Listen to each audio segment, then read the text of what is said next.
Bulletin లో breaking news చూస్తున్నాం. మణిపూర్ లో పర్యటించిన ఇండియా కూటమి నేతలు ఇవాళ పార్లమెంట్ సమావేశాలకు హాజరు కానున్నారు. పార్లమెంట్ వద్ద పరిస్థితులను వివరించనున్నారు. అక్కడి వాస్తవిక పరిస్థితులపై చర్చించి పార్లమెంట్ అనుసరించాల్సిన విషయంపై సమావేశంలో నిర్ణయించనున్నట్లు సమాచారం. దీంతో మరోసారి పార్లమెంటులో మణిపూర్ అల్లర్ల విషయం కీలకమైన అంశం కానుంది.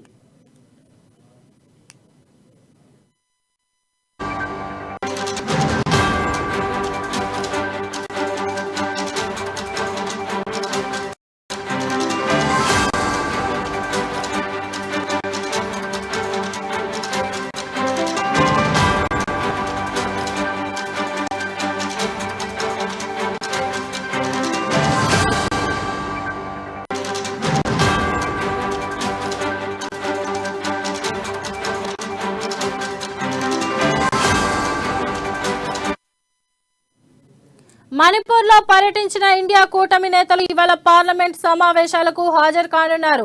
పార్లమెంట్ వద్ద అక్కడ పరిస్థితులను వివరించనున్నారు. అక్కడి వాస్తవిక పరిస్థితులపై చర్చించి పార్లమెంటులో అనుసరించాల్సిన విషయంపై సమావేశంలో నిర్ణయించనున్నట్లు సమాచారం.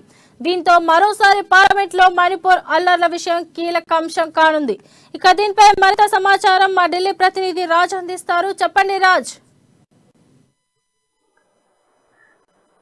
శోభ 2 రోజుల పాటు ఇండియా కూటమికి చెందినటువంటి నేతలు మణిపూర్ లో గ్రౌండ్ లెవెల్లో పర్యటించారు. అక్కడ జరుగుతున్నటువంటి పరిస్థితి ఏంటి, అక్కడ ఏ రకంగా ఇలాంటి సిచ్యువేషన్ ఉంది అనే విషయాన్ని వారు పూర్తి స్థాయిలో అబ్జర్వ్ చేసి ఒక నివేదిక తయారు చేశారు. వారు అక్కడ ఉన్నటువంటి పరిస్థితిని గవర్నర్ కి కూడా ఒక వినతి పత్రం రూపంలో సమర్పించారు. అందులో పేర్కొన్న అంశాలను చూసినట్లయితే దాదాపుగా 3 నెలల నుండి అక్కడ పూర్తిగా ఇంటర్నెట్ సేవలు పూర్తిగా నిలిపివేయబడ్డాయి. దీంతో పుకార్లకు ఎక్కువగా అవకాశం ఉందని వారు చెప్తున్నారు. ఎందుకంటే ఒకవేళ దాడులు జరిగినా జరగకపోయినా అనవసర రూమర్ల ద్వారా ఎక్కువగా అల్లర్లు జరుగుతున్నాయని వారు మెన్షన్ చేశారు. మరోవైపు దాదాపు 140 మంది చనిపోయారు, 500 మంది తీవ్రంగా గాయపడ్డారు, 5,000 ఇళ్లు పూర్తిగా ధ్వంసమయ్యాయి. ఈ అల్లర్లలో 5,000 ఇళ్లు ధ్వంసమయ్యాయి. మరోవైపు దాదాపు 60,000 మంది వారి స్థానాల నుండి అంటే వారి సొంత స్థలాల నుండి వెళ్ళిపోవాల్సినటువంటి పరిస్థితి నెలకొంది.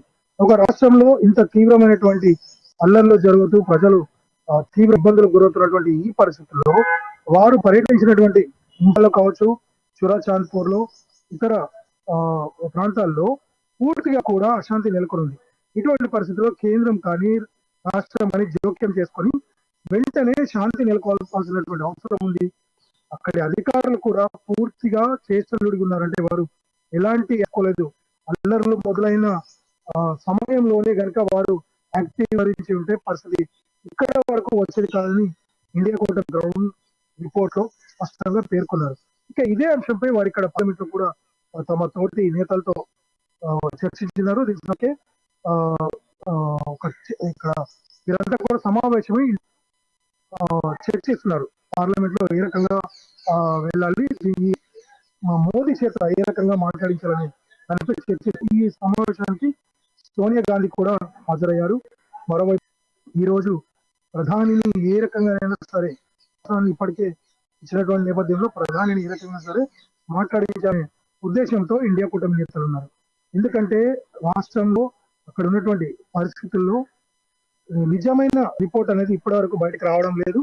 ఇది తెలుసుకోవడానికి ఇప్పటికే తమ అగ్రనేత రాహుల్ గాంధీ వెళ్లారు, మరోవైపు ఇండియా కూటమి నేతలు వెళ్లారు. కానీ ప్రధాని ఎందుకు వెళ్ళడం లేదు?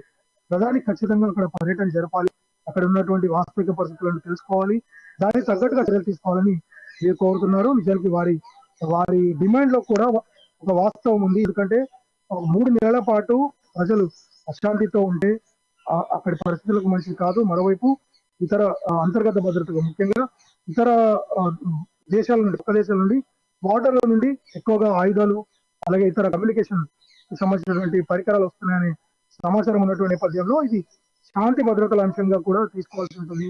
కేవలం హోంమంత్రి కాదు, ప్రధాని కూడా దీనికి రెస్పాన్సిబిలిటీ తీసుకొని దీనిపై మాట్లాడి దేశ ప్రజలకు వివరించాల్సి ఉందని కూటమి నేతలు కోరుతున్నారు. దానికి సంబంధించి ఈ రోజు చర్చ జరుగుతుంది. మరోవైపు